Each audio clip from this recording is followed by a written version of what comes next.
పరిశుద్ధ గ్రంథము నుండి నిర్గమకాండము 16వ అధ్యాయము 33వ వచనము. కాబట్టి మోషే అహరోనుతో, నీవు ఒక గిన్నెను తీసుకొని దానిలో ఒక ఓమెరు మన్నాను పోసి మీ వంశస్థులు తమ యొద్ద ఉంచుకొనుటకు యెహోవా సన్నిధిలో దాన్ని ఉంచుమనెను. యెహోవా మోషే ఆజ్ఞాపించినట్లు ఉంచబడుటకు సాక్ష్యపు మందసం ఎదుట అహరోను దాన్ని పెట్టెను. దేవుడు తన పరిశుద్ధ వాక్యమును దీవించునుగాక. ఆమేన్. ప్రభువా, నీ వందనములు, స్తుతులు, కృతజ్ఞతలు. మరోసారి నీ పాదాలు చెంతకొచ్చాను తండ్రి. చదవబడినటువంటి వాక్యములు వర్తమానం మాకు అందించమని, వినుబుద్ధిని గ్రహించు శక్తిని ప్రసాదించమని మాతో ఉండి నడిపిస్తూ ఉన్న యేసు అతి పరిశుద్ధ నామమును మిక్కిలి వినంతో బ్రతిమలాడి వేడుకొంచున్నాను పరమ తండ్రి. ఆమేన్. అక్షయ కరుణేక్ష భువన రక్షక నీవే, అక్షయ కరుణేక్ష భువన రక్షక నీవే, మము పాక్షముగా రక్షించి మోక్షసు రక్షణకు దీక్షగొని వీక్షితులమైన మాకు, రక్షణకు దీక్షగొని వీక్షితులమైన మాకు యేసుని నామామృతము మా కెంత రుచియ్యా, అందమగు నీ మందిరమున పొందుగా మేము, అందమగు నీ మందిరమున పొందుగా మేము, నీ సుందర కరుణామృతము మా డెందములయందు గ్రోలుటందుకు సుందరమైన, డెందములయందు గ్రోలుటందుకు సుందరమైన యేసుని నామామృతము మా కెంత రుచియ్యా, మా దోషములను హరించి మోక్షని వసులుగా చేయుటకు భాసుర ప్రకాశమైన, వసులుగా చేయుటకు భాసుర ప్రకాశమైన యేసుని నామామృతము మా కెంత రుచియ్యా, దేవ యేసుని నామామృతము మా కెంత రుచియ్యా. దేవునామమున స్తోత్రుడు మీ అందరికీ నమ్మరనాథ. మరికొన్ని స్తుతి వచనాలు తెలుసుకుందాము. ఎందుకంటే ప్రభువును స్తుతించుట మన జీవితాలకు మేలైనటువంటి కార్యము, మన స్థితిని మెరుగుపరిచేటటువంటి పరిస్థితి కనుక ఇప్పుడు చెప్పుకునేటటువంటి ఈ స్తుతి కార్యక్రమములు యెహోషువ గ్రంథములో చెప్పినటువంటి మాటలు, మీరును మీ సహోదరులను ఈ యొక్క వాగ్దాన దేశమును కలిసి పంచుకొనుడి అని చెప్పినటువంటి తండ్రి, నీకే స్తుతులు స్తోత్రములు. దేవుళ్లలో యెహోవాయే దేవుడు కనుక నీకే స్తుతులు స్తోత్రములు. ఎలియాజరు కుమారుడైన ఫీనిహాసు అన్నాడు, యెహోవా మన మధ్య ఉన్నాడని చెప్పిన మాటను బట్టి దేవా నీకే స్తుతులు స్తోత్రములు. ఇశ్రాయేలులను విడిపించు తండ్రి, నీకే స్తుతులు స్తోత్రములు. వారి నిమిత్తం యుద్ధం చేస్తున్న తండ్రి, నీకే స్తుతులు స్తోత్రములు. మా ఎదుట నిలవకుండా శత్రువులను వెళ్ళగొట్టిన తండ్రి, నీకే స్తుతులు స్తోత్రములు. ధర్మశాస్త్ర గ్రంథంలో వ్రాయబడినదంతటిని గైకొనుమని చెప్పిన తండ్రి, నీకు స్తుతులు స్తోత్రములు. అనుసరించమని చెప్పిన తండ్రి, నీకే స్తుతులు స్తోత్రములు. మనసు దృఢము చేసుకునమని చెప్పిన తండ్రి, నీకే స్తుతులు స్తోత్రములు. ఎడమకు గాని కుడికి గాని తొలగిపోవద్దని చెప్పిన తండ్రి, నీకే స్తుతులు స్తోత్రములు. శత్రువుల సహవాసం చేయవద్దని చెప్పిన తండ్రి, నీకే స్తుతులు స్తోత్రములు. వారి దేవతల పేళ్లను ఎత్తవద్దని చెప్పిన తండ్రి, నీకే స్తుతులు స్తోత్రములు. వాటి తోడని ప్రమాణము చెయ్యవద్దని చెప్పిన తండ్రి, నీకే స్తుతులు స్తోత్రములు. స్తోత్రములు. వాటిని పూజింపవద్దని చెప్పిన తండ్రి నీకే స్తుతులు స్తోత్రములు. వాటికి నమస్కరింపవద్దని చెప్పిన తండ్రి నీకే స్తుతులు స్తోత్రములు. యెహోవాను హత్తుకొనుమని చెప్పిన తండ్రి నీకే స్తుతులు స్తోత్రములు. బలమగల గొప్ప జనమును మా ఎదుట కొట్టివేసిన తండ్రి నీకే స్తుతులు స్తోత్రములు. మా ఎదుట ఏ మనుషుని నిలువనీయకుండా చేసిన తండ్రి నీకే స్తుతులు స్తోత్రములు. మాకిచ్చిన మాట చొప్పున మా కొరకు యుద్ధం చేస్తున్న తండ్రి నీకే స్తుతులు స్తోత్రములు. మీలో ఒకడు 1000 మందిని తరుమునని చెప్పిన తండ్రి నీకే స్తుతులు స్తోత్రములు. మీరు బహు జాగ్రత్త పడి నన్ను ప్రేమించవలనని చెప్పిన తండ్రి నీకే స్తుతులు స్తోత్రములు. నది అద్దరండి పితరుడైన అబ్రహామును తోడుకుని వచ్చిన వాడను అని చెప్పిన తండ్రి నీకే స్తుతులు స్తోత్రములు. కనాను దేశమంతటిని సంచరింపచేస్తున్నానని చెప్పిన తండ్రి నీకే స్తుతులు స్తోత్రములు. అబ్రహాము సంతానమును విస్తరింపచేస్తుని అని చెప్పిన తండ్రి నీకే స్తుతులు స్తోత్రములు. అబ్రహాముకి ఇస్సాకును ఇచ్చితనని చెప్పిన తండ్రి నీకే స్తుతులు స్తోత్రములు. ఇస్సాకునకు యాకోబు యాష్టవులను ఇచ్చితనని చెప్పిన తండ్రి నీకే స్తుతులు స్తోత్రములు. తరువాత మోషే అహరోనులను పంపితనని చెప్పిన తండ్రి నీకే స్తుతులు స్తోత్రములు. ఇశ్రాయేలులను వెలుపలికి రప్పించుతని అని చెప్పిన తండ్రి నీకే స్తుతులు స్తోత్రములు. ఎర్ర సముద్రమున ఐగుప్తీయులకు ఇశ్రాయేలులకు మధ్య చీకటి కల్పించిన తండ్రి నీకే స్తుతులు స్తోత్రములు. సముద్రమును వారి మీదకి రప్పించిన తండ్రి నీకే స్తుతులు స్తోత్రములు. వారిని ముంచివేసిన తండ్రి నీకే స్తుతులు స్తోత్రములు. అమోరీయులను ఇశ్రాయేలు చేతికి అప్పగించిన తండ్రి నీకే స్తుతులు స్తోత్రములు. అలాగే బాలాకు నుండి విడిపించిన తండ్రి నీకే స్తుతులు స్తోత్రములు. ఎరుకో యజమానులైన అమోరీయులను వారి చేతికి అప్పగించిన తండ్రి నీకే స్తుతులు స్తోత్రములు. పెరిజ్జీలను అప్పగించిన తండ్రి నీకే స్తుతులు స్తోత్రములు. కనానీయులను అప్పగించిన తండ్రి నీకే స్తుతులు స్తోత్రములు. హిత్తీలను అప్పగించిన తండ్రి నీకే స్తుతులు స్తోత్రములు. గిర్గాషీలను అప్పగించిన తండ్రి నీకే స్తుతులు స్తోత్రములు. హివ్వీలను అప్పగించిన తండ్రి నీకే స్తుతులు స్తోత్రములు. యెబూసీయులను అప్పగించిన తండ్రి నీకే స్తుతులు స్తోత్రములు. మీకు ముందుగా కందిరీగలను పంపితిని అని చెప్పిన తండ్రి నీకే స్తుతులు స్తోత్రములు. నీ ఖడ్గము కాదు, నీ విల్లు కాదు, కందిరీగలతో అమోరీయుల 2 రాజులను తోలివేస్తుని అని చెప్పిన తండ్రి నీకే స్తుతులు స్తోత్రములు. ఈ స్తుతులు స్తోత్రములు అంగీకరించుమని యేసునామమున అడుగుచున్నాను పరమ తండ్రి, ఆమేన్. దేవునామన స్తోత్రం. మీ అందరికీ నా మరణాత. మరోసారి మరలా దేవుని వాక్యం దగ్గరికి వచ్చాము. దేవుడు మనకిచ్చినటువంటి యొక్క వాక్యాన్ని, వర్తమానాన్ని అంగీకరిస్తున్నందుకు దేవునికే మహిమ కలుగునుగాక. అలాగే మరి మన్నాను గురించినటువంటి కొన్ని విషయాలు మనం తెలుసుకున్నాం కదా. పరలోకము నుంచి మన కొరకు తినడానికి పంపించబడినటువంటి ఆ యొక్క మన్నా, అలాగే క్రొత్త నిబంధనలో యేసుక్రీస్తు ప్రభువారైనటువంటి జీవాహారమైనటువంటి మన్నా యేసుక్రీస్తు ప్రభువారు. మరి ఇశ్రాయేలుకి ఇచ్చినటువంటి మన్నా మీరు ఏనాటికి ఆనాడే సమకూర్చుకోండి. ఒకవేళ ఎక్కువగా సమకూర్చుకుంటే అది పురుగు పట్టేస్తుంది, కంపు కొడుతుందని సెలవిచ్చినటువంటి వాగ్దానం ఇందాక మనం చదువుకున్నాం. అయితే దేవుడు మందసములో ఈ మన్నాను పెట్టమని చెప్పినటువంటి మాట ఒకటి ఉంది. నిర్గమకాండంలో ప్రభు ప్రత్యక్ష గుడారాన్ని ఒకటి ఏర్పాటు చేయమని, ప్రత్యక్ష గుడారంలోనికి నేను వచ్చి కలుసుకుని మీతో మాట్లాడతానని, మీరు ఎలా ప్రయాణం సాగించాలో, మీ జీవితాన్ని ఎలా సాగించాలో నేను తెలియచేస్తాను, నా కోసం ఒక ప్రత్యేక స్థలాన్ని నిర్మాణం చేయమని చెప్పినటువంటి ప్రభు యొక్క మాటను బట్టి నిర్మాణం చేశారు. అందులో ప్రధానమైనటువంటి ముఖ్యమైనటువంటి మొట్టమొదటి అంశము మందసము. కనుక ఒక మాను పెట్టి లాంటి ఒక పెట్టి, ఆ పెట్టికి 6 చెక్కలు, 6 భాగాలు ఉంటాయి, పైన కింద. మరి 4 పక్కల 4 చెక్కలు. ఇవి తుమ్మకర్రతో చేయబడినటువంటిది.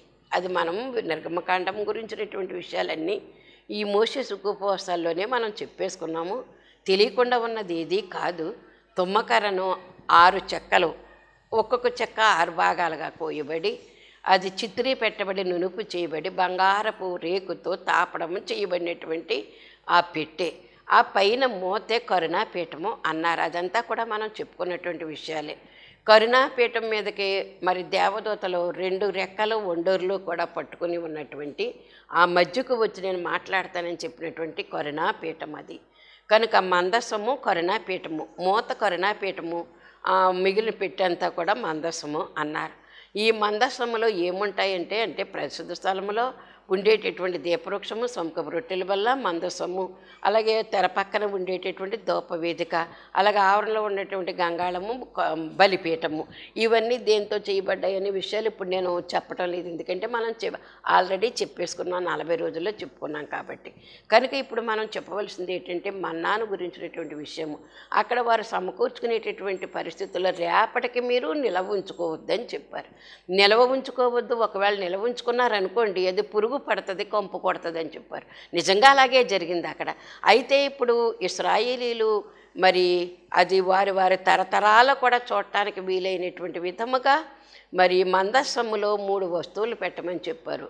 అది మీకు కూడా గుర్తుంటుంది, ఎన్నోసార్లు చెప్పాను. ఏంటంటే ప్రభు యొక్క స్వయముగా చేసినటువంటి చేవ్రాత కలిగినటువంటి 2 రాతి పలకలు, 10 ఆజ్ఞలతో రాయబడినటువంటి, 10 ఆజ్ఞలు రాయబడినటువంటి, దేవుని చేతుతో రాయబడినటువంటి ఆ యొక్క 2 రాతి పలకలు. ఈ 2 రాతి పలకలు మందసములో ఉండాలని, ఈ మందసములో రెండవ వస్తువు ఏంటంటే ఈ యొక్క మన్నా ఉంచబడినటువంటి బంగారు పాత్ర, మన్నా ఉంచబడినటువంటి ఒక పాత్రలో మన్నా. మరి ఈ మన్నా నేటి వరకు కూడా మందసంలోనే ఉంది. వారు అక్కడ కూర్చుకునేటప్పుడు రేపటికి ఉంచుకుంటే కొంపు కడుతుంది, పురుగు పడుతుంది అని చెప్పారే. మరి ఈనాటి వరకు కూడా మందసములో ఆ యొక్క రాతి పలకలో రెండవ వస్తువేమో ఈ యొక్క మన్నా ఉంచబడినటువంటి బంగారు పాత్ర, అహరోను చిగురించిన చేతికర్ర ఈ మందసములో ఉన్నాయి, నేటి వరకు ఉన్నాయి అని మరి ఈ చరిత్రకారులు చెప్తూ ఉన్నారు. కనుక మరి అది కంపు కట్టలేదే. మరి అందుకే దేవుని వాక్యం ఎప్పుడు కూడా కంపు కొట్టేది కాదు. కనుక అక్కడ ఇశ్రాయేలు యొక్క మనసును కొలవడానికి, మనసును తెలుసుకోవడానికి అక్కడ ఒక విధానము ఏర్పాటు చేశారు. ఇక్కడ మనం చూసినట్లయితే ఏమాత్రము కూడా చెడిపోకుండా ప్రజలందరి కొరకు కూడా సాక్షార్థముగా సాక్ష్యపు మందసములో అవి పెట్టబడి ఉన్నాయని, ఎప్పటి వరకును కనాను దేశం చేరేంత వరకు కూడా చెడిపోకుండా నిల్వ చేయబడి ఉన్నది అని మనం అర్థం చేసుకోవాలి. అందుకే మందసములో ఉన్నటువంటి మన్నా, ఈ మన్నా దేవుని యొక్క మాటలు, ఈ మన్నా దేవుని యొక్క వాక్యము, వర్తమానము. ఈ మన్నా యేసు ప్రభు అని చెప్పుకున్నాం ఇంతవరకు కూడా. కనుక ఇదేంటంటే యేసుక్రీస్తు ప్రభు వారి యొక్క ప్రేమను గురించినటువంటి ఆలోచన చేసుకోవాలి మనం. యేసుక్రీస్తు ప్రభు వారు నీ కొరకు నా కొరకు కూడా ఒక మన్నాగా ఏర్పాటైపోయి ఎప్పుడు కావాలంటే అప్పుడు ప్రభు భోజనం చేయడానికి రెడీగా వచ్చేసి ఆయన యొక్క శరీరం మన శరీరంలో కలిసిపోతూ ఉంది. కనుక అరణ్య ప్రదేశం అంతట్లో కూడా ఆనందింపచేసిందా, అలాగే నేటి వరకు కూడా ఆనందింపచేస్తూ ఉందా ప్రభు యొక్క శరీరము రక్తము కూడా. ఆ ప్రభు సంస్కారం తీసుకోవాలనుకుంటే కనుక మనకి ఎంత సంతోషము, ఎంత తయారై వస్తాము. శరీరము శుద్ధిగా ఉంచుకుని తెల్లటి వస్త్రాలు కట్టుకుని ప్రభు యొక్క శరీర రక్తాలు తీసుకుని మనల్ని మనం ప్రక్షాళన చేసుకోవడానికి అదే ఒకే ఒక్క మార్గం కదా మనకి ఈ ప్రభురాత్రి సంస్కారం అనేటటువంటిది. ఇది జీవితకాలం అంతా కూడా ఆనందింపచేస్తూ ఉంది. ఇశ్రాయేలుకు ఆ ప్రయాణములో ఆనందం కలిగించింది. ఈ యొక్క యేసుక్రీస్తు ప్రభు వారి యొక్క శరీరం అనేటువంటి ఈ మన్నా జీవితకాలం అంతా కూడా, అంటే ప్రభు దగ్గరికి చేరేంత వరకు కూడా ఈ శరీర రక్తాలు తీసుకోవడానికి మనకు దేవుడిచ్చినటువంటి గొప్ప అవకాశము. కనుక ఈ లోక ప్రయాణము ఏ రోజుకు ఆ రోజు సమకూర్చుకున్నటువంటి ఆ మన్నా, పరలోకపు మన్నా నిత్యత్వము కొరకు ఉంచబడింది. కనాను దేశం నిత్యత్వం, పాలు తేనెలు ప్రవహించే దేశం. ఇది దాసరకం చేసినటువంటి దేశం. ఇది ఏది ఐగుప్తు దేశంలో ఇశ్రాయేలు చేసినటువంటి 430 సంవత్సరాలు కూడా దాసత్వంలో మగ్గిపోయినటువంటి ఆ దేశము. ఆ దేశములో మరి దేవుడు అరణ్య మార్గంలో ఇచ్చినటువంటి మన్నా కనాను చేరేంత వరకు కూడా ఉంది. పరలోకానికి చేరేంత వరకు కూడా ఈ శరీర రక్తాలు మనం తీసుకుంటూనే ఉండాలి, జ్ఞాపం చేసుకుంటూనే ఉండాలని ప్రభు చెప్పారు కదా. దీన్ని తీసుకోండి, ఇది నా శరీరము రక్తము, ఇది మరలా నేను పరలోకంలో మేము కలుసుకునేంత వరకు కూడా ఈ యొక్క కార్యక్రమము జరుగుతూనే ఉంటుందని చెప్పారు కదా మనకి. కనుక నిల్వ చేయబడినటువంటి యేసుక్రీస్తు ప్రభు వారి యొక్క శరీరం నిల్వ చేయబడింది. మన్నా ఆ పాత్రలో, మరి మందసంలో పెట్టబడిన పాత్రలో భద్రము చేయబడి ఉంది. అలాగే యేసు ప్రభు వారి యొక్క శరీరము భద్రము చేయబడి ఉంది. ఎప్పటి వరకును నిన్న నేడు నిరంతరము పరలోకములో దేవుని సన్నిధిలోకి మనం చేరేంత వరకు కూడా ఈ యొక్క మన్నా భద్రం చేయబడి ఉందని జ్ఞాపకం చేసుకోవలసినటువంటి వారమై ఉన్నాం. ఏమాత్రము చెక్కు చెదరకుండా, మరి అది పురుగు పట్టకుండా, కంపు కొట్టకుండా అది అలా భద్రం చేయబడి ఉందంటే దేవుని యొక్క ఆశ్చర్యకార్యం అది. దేవుడు నిల్వ చేయబడ్డాడు నీ కొరకు నా కొరకు కూడా. కనుక మనము క్రీస్తుతోటి మన అనుభవము ఈనాటితోటి పోయేది కాదు. ఇది నిత్యత్వంలో చేరేంత వరకు కూడా ప్రభు యొక్క అనుబంధము మనకు ఉండవలసిందే. నిన్న చేసుకున్నానండి, ఈవేళ చేసుకోలేదు, రేపు చేసుకోని ఇంకా అనేటువంటి మాట కాదు. ప్రభుతో సహవాసము, ప్రభుతో ఆనందము ఎంతవరకునంటే నిత్యత్వములో చేరేంత వరకు కూడా ప్రభు యొక్క సహవాసము ఆనందకరమైనటువంటి అనుభవం అని మనము అర్థం చేసుకోవాల్సినటువంటి వారమైనాం. కనుక ఈరోజు మట్టుకే కాదు, ఏ రోజుకి ఆ రోజు నూతనత్వము దేవుడు మనకిస్తూ ఉన్నాడు, నూతన పరుస్తూ ఉన్నాడు. ఏ రోజుకి ఆ రోజు అనుదిన ఆహారం మనకిస్తూనే ఉన్నాడు. కనుక అనారోగ్యం వచ్చినప్పుడు నా బ్రతికేంటి, నేను బ్రతుకుతానా, ఎంతకాలం బ్రతుకుతాను అనేటటువంటి అనుమానపు ఛాయలు మనలోనికి వచ్చేస్తూ ఉంటాయి. ఏ రోజుకి ఆ రోజే. ఈరోజు దేవుడు ఇచ్చండి, ఇది ఒక వరం మనకి. ఈరోజు ఉదయాన్నే మనం లేచి ప్రభువా మరొక రోజు నాకు బహుమతిగా వరంగా ఫలంగా ఇచ్చినందుకు నీకు వందనాలు. ఏ రోజుకి ఆ రోజే దేవునికి సమర్పణ చేసుకోవాల్సినటువంటి వారమైనాం. కనుక నిల్వ ఉంచబడినటువంటి మన్నా ఉంచబడినటువంటి బంగారపు పాత్ర హెబ్రీ పత్రిక 9:4 మనం ఏం చూసినట్లయితే కనుక మన్నా బయలుపరుస్తున్నటువంటి దేవుని మహిమను సూచిస్తూ ఉంది. కనుక బయలుపరచబడినటువంటి మన్నా అనేటువంటి మాట మానవుని యొక్క రక్షణ అనేటటువంటిది, రక్షణ అవసరత ఎప్పుడు కూడా మానవుడికి ఉన్నదని మనము అర్థం చేసుకోవాల్సినటువంటి వారమైన క్రీస్తు అనేటటువంటి ఆ యొక్క ప్రభు మన్నాగా నీ దగ్గరికి వస్తున్నారు, మన్నాగా నా దగ్గరికి వస్తూ ఉన్నారు. అనేక మంది తెలియని వారి దగ్గరికి వెళుతూ ఉన్నారు. ఈ మన్నా వెళుతూ ఉంది. ఈ మన్నాను ఎవరైతే స్వీకరిస్తూ ఉన్నారో వారి నిత్యత్వంలోనికి అడుగు పెట్టేటటువంటి అవకాశము దేవుడు వారికి ఇస్తూ ఉన్నారు. కనుక దేవుని సముఖములో నిత్యము నిలిచి ఉండేటటువంటి వారంగా ఈ మన్నా తీసుకున్నటువంటి నువ్వు నేను కూడా దేవుని యొక్క నిత్యత్వంలో మనం నిలిచేంత వరకు కూడా 1000 ఏళ్ల పరిపాలన ఆ ప్రభు పరిపాలన చేసిన పరిపాలన వరకు కూడా మన జీవితము, మన ఆత్మీయ జీవితము అంతవరకు కూడా సాగవలసి ఉన్నదని మనము అర్థం చేసుకోవలసినటువంటి వారమై ఉన్నాం. కనుక యేసుక్రీస్తు ప్రభు వారు ఈ లోకానికి దీనుడిగా వచ్చారు. ఏమీ లేనిటువంటి వాడుగా రిక్తుడుగా వచ్చాడు ఈ లోకానికి. ఆయన నేల మీద తాత్కాలిక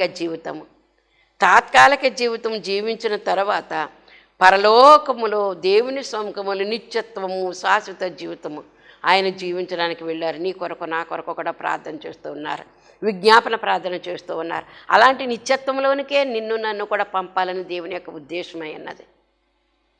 ఈ పరలోకపు మన్నాను మనం ఆ ఇశ్రాయేలు తీసుకుని ఎలాగైతే జీవించారో ఈ యేసు ప్రభు యొక్క శరీర రక్తాలనేటటువంటి ఈ మన్నాను కూడా మనం తీసుకొని, ఈ జీవాహారాన్ని కూడా మనం తీసుకుని జీవం పోసుకుని నిత్యత్వంలోనికి వెళ్ళి ప్రభుతో పాటు ఆనందించేంత వరకు కూడా ఇది మన దగ్గర ఉంటూనే ఉంటుంది అనేటటువంటి మాట ఆనందింప చేస్తాడట దేవుడు. ఈ యొక్క నిత్య మహిమలోనికి వెళ్ళిన తర్వాత వెళ్ళేంత వరకు ఆనందింప చేస్తాడు. వెళ్ళిన తర్వాత నిత్య ఆనందము, నిత్య జీవితం. ఇంకా మనకి ఈ ఆత్మకు ఇంకా చావు లేదు. నరకంలో వెళ్ళిన వారి ఆత్మకు చావు లేదు, మరి దేవుని దగ్గరికి వెళ్ళినటువంటి ఆత్మకు కూడా చావు లేదు.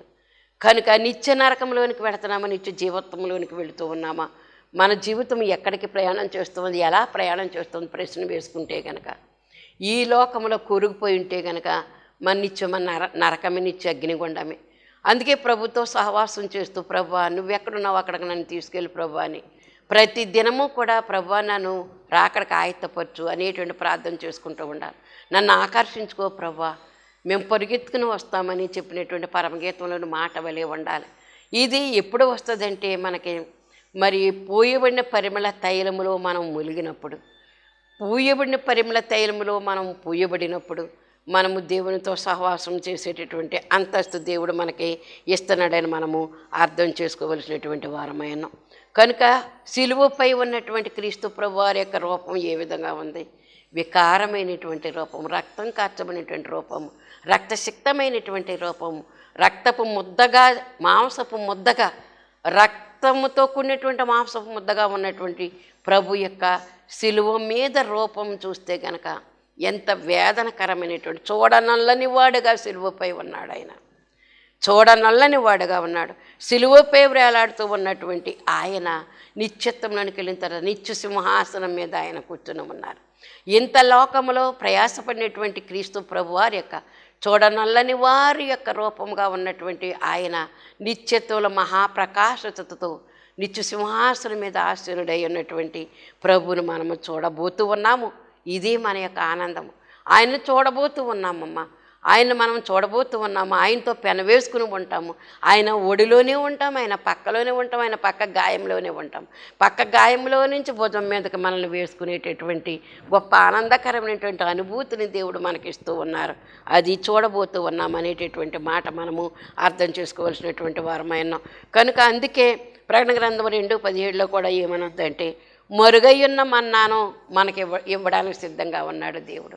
మరుగయ్యున్న మన్నా అంటే మరి అప్పుడు ఇశ్రాయేలు తిన్న మన్నా, మరి పెట్లో మా సాక్షి మంచంలో పెట్టబడినటువంటి మన్నా ఆ యేసుక్రీస్తు ప్రభువారు ఇప్పుడు మనకైతే మరుగై ఉన్నారు. కానీ ఇప్పుడు నిత్యత్వంలోనికి వెళ్ళిన తర్వాత ప్రభు యొక్క ముఖం చూస్తాం, ప్రభు యొక్క సహవాసంలో ఉంటాం, ఆయన పక్కలోనే మనం ఉంటాం.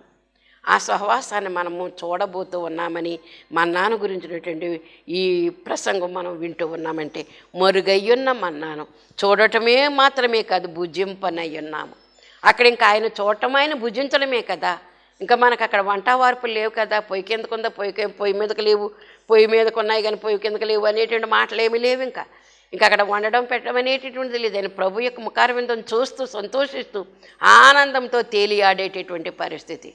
ఈ లోకాన్ని ఎప్పుడెప్పుడు విడిచిపెడతామా, ప్రభు యొక్క ఆనందంలో మనం ఎప్పుడెప్పుడు మరి నిండిపోతూ ఉంటామా అనేటటువంటి ఆలోచన అదే తాజాగా మనకు ఉండాలి. ప్రభు సహవాసం నేను ఎప్పుడు చేస్తాను, ఎప్పుడు వెళ్తాను ఆయన దగ్గరికి అనేటటువంటి అర్థం చేసుకునేటువంటి మనస్సు మనకు కావలసి ఉన్నది కనుక ఆయన యొక్క కృప, ఆయన యొక్క ప్రేమ, ఆయన యొక్క దయ నిత్యము నిరంతరము నేను చూస్తూనే ఉంటాను. అప్పుడప్పుడు కాదు, దర్శనంలో చూసినట్టు కాదు, కలలో చూసినట్లు కాదు, ఎప్పుడో ఎవరో చెప్తే విన్నప్పుడు అనుభవం కాదు.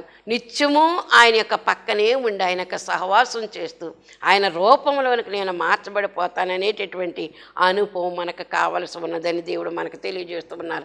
అప్పుడే నిజమైనటువంటి ఆనందం, అప్పుడే నిజమైనటువంటి శాంతి సమాధానము మనకి కలుగుతుంది. కనుక మనం ఇప్పుడు అరణ్యవాసములో ఉన్నాము. అరణ్యవాసములో అంటే ఏంటి? ఐగుప్తు దేశంలో అని చెప్పి లోకంలో ఉన్నాము. ఇప్పుడు వారు ప్రయాణం చేసినటువంటి ఇశ్రాయేలు ప్రయాణం చేసినటువంటి ప్రయాణంలో ఇప్పుడు మనం ఉన్నాము. దాసత్వం నుంచి విడిపించబడ్డాము, ప్రయాణవాసంలో ఉన్నాము, నిత్యత్వంలోనికి వెళ్ళడానికి సిద్ధంగా ఉన్నాము. కాబట్టి ఆ అనుభవాన్ని మనము చూసుకోవలసినటువంటి వారమైన అప్పుడే మనము పరిపూర్ణత కలిగినటువంటి వారమే. పరిపూర్ణమైనటువంటి ప్రభుతో మనం సహవాసం చేసి ప్రభులో లీనమైపోయేట స్థితి దేవుడు మనకిస్తారని మనము అర్థం చేసుకోవాల్సినటువంటి వారమై ఉన్నాం. ముఖ్యమైనటువంటి విషయం ఏంటంటే ఈ లోకంలో జీవిస్తున్నటువంటి కాలం అంతట్లో కూడా ప్రభువుని మనం అంటే ప్రభు అయిన ఆ మన్నాను భుజిస్తున్నామా లేదా ప్రశ్నించుకుందాం ఒకసారి. అసలు ప్రభులో లీనమవుతున్నామా, ప్రభు యొక్క సంస్కార భోజనం తీసుకుంటున్నామా, అని శరీరక్తాలు అనుభవించడానికి సిద్ధంగా ఉన్నామా అనేటటువంటి ఆలోచన మనము ఒకసారి చూసుకోవలసినటువంటి వారమైన. అందుకే ఆతృత పడాలి. ప్రభు సంస్కార భోజనము ఎప్పుడు కొన్ని సంఘాలు ప్రతి ఆదివారం ఇస్తారు, కొన్ని సంఘాలు నెలకోసారి ఇస్తారు, కొన్ని సంఘాలు 6 నెలలకోసారి. పాస్టర్లు అందుబాటులో లేనటువంటి స్థలాల్లో ఒక్కొక్క స్థలంలో అయితే కనుక సంవత్సరానికి ఒకసారి క్రిస్మస్ పండుగ నాడే సంస్కారం కూడా ఇచ్చేటటువంటి సంఘాలు కూడా నేను చూశాను. కనుక మరి అది సంఘం యొక్క నిర్ణయాన్ని బట్టి ఉంటుంది అన్నమాట. వారం తీసుకుని ప్రభు యొక్క మన్నాను మనం తీసుకుంటూ ఉండాలి అనేటటువంటి మాట. కనుక ఇది మనము ఎప్పుడెప్పుడు భుజిస్తామా అనేటటువంటి ఈ లోకంలో ఈ శరీరం తీసుకోవడానికి, రక్తం తీసుకోవడానికి ఆనందపడుతూ ఉండాలి, వేగిరపడుతూ ఉండాలి మనసు. ఎప్పుడైతే వేగిరపడుతూ ఉన్నామో ఆ పరలోకపు మన్నాను భుజించడానికి మనకు దేవుడిచ్చిన గొప్ప అవకాశం అది. అలాగే ఇది నిత్యము కూడా భుజించేటటువంటి స్థలానికి మనం వెళ్ళబోతూ ఉన్నాము. పరలోకములో పరలోకపు మన్నా అన్నారు. అది పైనుంచి కురవబడినటువంటి మన ఇశ్రాయేలీయులకు జీవాహారంగా ఉన్నటువంటి యేసుక్రీస్తు ప్రభువారు నేటి వరకు రక్తాలు తీసుకుంటూ ఉన్నాము. ఇంకా అయితే కనుక ఇది నెలకోసారి, వారానికోసారి కాకుండా నిత్యము ప్రభు యొక్క సన్నిధానములో ఆ ప్రభువు ఇచ్చేటటువంటి స్వయంగా మనకి ఇచ్చేటటువంటి యొక్క రక్తాలు ఇంకా అసలైనటువంటి జీవాహారం అదే. దాని మీదే మన యొక్క మనసు ఆధారపడి ఉండాలని మనం అర్థం చేసుకోవాల్సినటువంటి వారమై ఉన్నాం. కనుక మరుగైనటువంటి మన్నా ఏంటంటే జయించిన వాడికి మాత్రమే అది అర్హత అన్నారు. కనుక ఈ లోకంలో జయించువాడు మాత్రమే పరలోకంలో దానిని భుజించేందుకు అర్హత. ఎందుకంటే జయించువానికి మాత్రమే మరుగయ్యున్న మన్నా భుజింపనిత్తును అనేటువంటి మాట ప్రకటన 2:17. ఈ మన్నాను తినటానికి ఆతృత పడవలసినటువంటి వారమైనాం, ఆసక్తి చూపవలసినటువంటి వారమైనాం. కనుక ఆ మన్నా కేవలము మన యొక్క ప్రస్తుత అవసరం తీర్చబడేందుకు మాత్రమే కాదు, కానీ ప్రస్తుత శ్రమలు, దుఃఖము, పరీక్షలలో మరి మనము ఆదరణ కొరకు, ఓదార్పు కొరకు ఇచ్చేటటువంటిది మాత్రమే కాదు, కానీ ధైర్యాన్ని, విశ్వాసాన్ని మాత్రమే కాదు, కానీ నిత్య కణానుకు ఇక్కడే మనకు దారి కనిపిస్తుంది. ఇదే పునాది అని మనము అర్థం చేసుకోవలసినటువంటి వారమై ఉన్నాం. ఈ ధైర్యము, ఈ విశ్వాసము, ప్రభువా నిత్య కణానుకు నా ప్రయాణం వెళుతూ ఉంది కాబట్టి ఈ ప్రయాణాన్ని నిత్యము నిరంతరము కూడా నేను నీ దగ్గరికి చేరేటటువంటి అంతస్తు నాకు దయచేయి ప్రభువా అని మనము ప్రభుని కోరవలసినటువంటి వారమైన ఆనందముతో నిత్య కణాను అన్నారు. అంటే ప్రభుతో ఎప్పుడు సహవాసం చేయడానికి మనం అక్కడ లీనమైపోయాము. ఇంకంతే, ఇంకా 1000 ఏళ్ళ పరిపాలన, 10,000 పరిపాలన, ఇంకా నిత్యత్వంలో ఉండేటటువంటి పరిస్థితి. అప్పుడే మనకి హృదయమును నిండా ఆ యొక్క మన్నాను మనము నింపుకునేటటువంటి అంతస్తు దేవుడు మనకిస్తాడని దేవుడిని మనము చూసుకోవాలి. ఈ మన్నాను గురించినటువంటి ప్రభు సంస్కారపు విందు అనేటటువంటి మాటలు దేవుడు దైవజనులు రాసినటువంటి మాటలు ఎంత చక్కని. అందుకే రొట్టె ద్రాక్ష అన్నారు. అందుకొను రొట్టెతో ఆయన శరీరము, అందుకొందుము మర్మమది అద్భుతంబు. అది అద్భుతం, అందుకునేటటువంటి విషయము. ఎందరెన్నో మార్లి 100 ఏండ్లలో వందించి తిన్నాను, బాధయో తరుగులేదు. ఎంత తిన్నప్పటికీ కూడా ఇన్ని 100 ఏండ్లలో కూడా తింటూ ఉంటే బాధ తరగలేదంట. ఆ శరీరము తరగలేదు, ఆయన యొక్క శరీరము తరగలేదు, ఆయనకున్నటువంటి బాధ తరగలేదు. అంటే తరుగు అనేటటువంటిది లేదు అనేటువంటి మాట. తరుగు అంటే ఓ బంగారానికి, వెండికి వస్తువులు చేయించిన తర్వాత కొన్నాళ్ళు అయిన తర్వాత తరుగు ఉంటుంది. మళ్ళీ అక్కడికి మనకి వస్తువు చేసిన తర్వాత కూడా తరుగు ఉంటుంది. కనుక తరుగు అనేటటువంటిది లేదు. ఎంత తిన్నప్పుడు కూడా తరుగే లేదు. అందుకొను రసముతో ఆయన రక్తము, అందుకొందుము మర్మమది అద్భుతంబు. ఎందరెన్నో మార్లి 100 ఏండ్లలో వందించి త్రాగినను, బాధయో తరుగులేదు.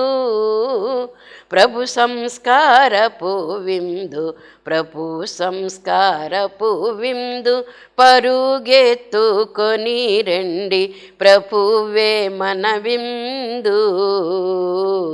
ప్రభువే మన విందు.